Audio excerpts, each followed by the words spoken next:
Une question rapide de Hubert Ott et une question finale du rapporteur, et on coupe à 50. Merci.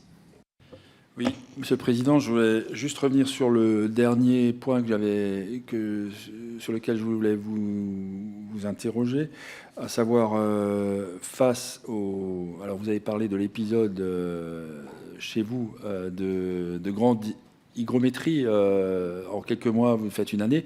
En fait, cette espèce d'intermittence de la continuité climatique qu'on vit aujourd'hui, qui peut être par moment beaucoup d'eau et par moment pas d'eau, en tout cas des perturbations qui peuvent engendrer des complications pour les plantes, pour s'adapter et pour surtout survivre à cette nouvelle contrainte qui généralement va dans un sens ou dans l'autre, en essuie-glace.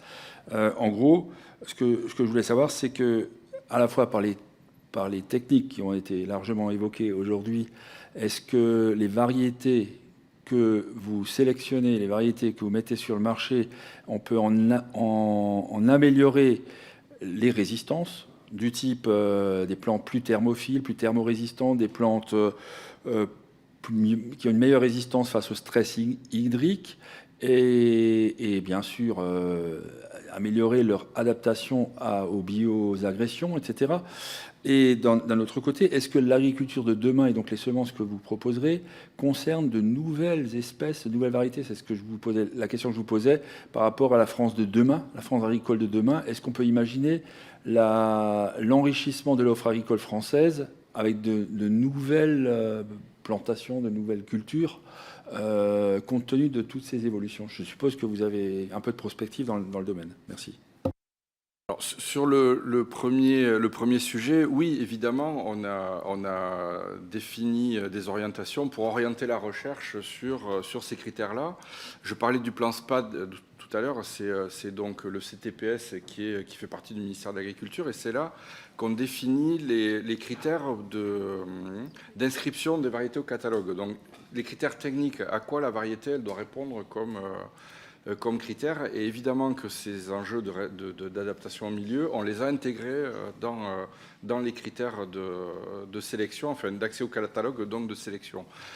Il reste toujours la productivité, le rendement, ça reste effectivement un des axes majeurs, mais c'est aussi tous ces axes-là qui rentrent petit à petit dans les critères d'inscription. Alors après, on est sur du temps long, c'est des adaptations qu'on fait, je vous le disais, il faut 8 à 10 ans pour créer une variété, donc on est sur un temps d'adaptation qui est important. Mais encore une fois, c'est pas que les semences seules, quoi.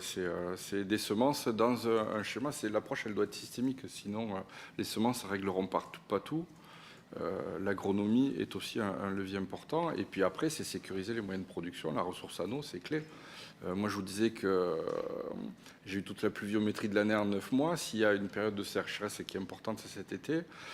On produit des semences sur mon exploitation depuis 1956, mon père avant moi. Donc, et ça, c'est vrai sur toute cette région. Vous connaissez du Vic-Bilh chez nous. C'est dans le Madiran pour illustrer. Dès 1972, on a commencé à créer de la ressource parce qu'il y avait des productions de semences et on devait les sécuriser. Et donc aujourd'hui, moi, les réserves d'eau, elles sont pleines. Il peut faire sec pendant tout l'été. On va passer. On sait que de toute façon, le risque sécheresse, il est couvert.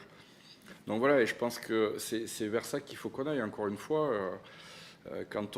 l'exemple du Pas-de-Calais est intéressant, quoi. C'est des restrictions en juillet-août 2023, et puis on a vu l'été qu'ils ont passé. Donc stockons cette eau qui tombe en excès l'hiver pour pouvoir sécuriser la production l'été. Donc voilà. Après, sur les nouvelles espèces, je ne sais pas si on va révolutionner les systèmes, mais il y a certainement des espèces qui ne sont pas développées aujourd'hui et qui vont prendre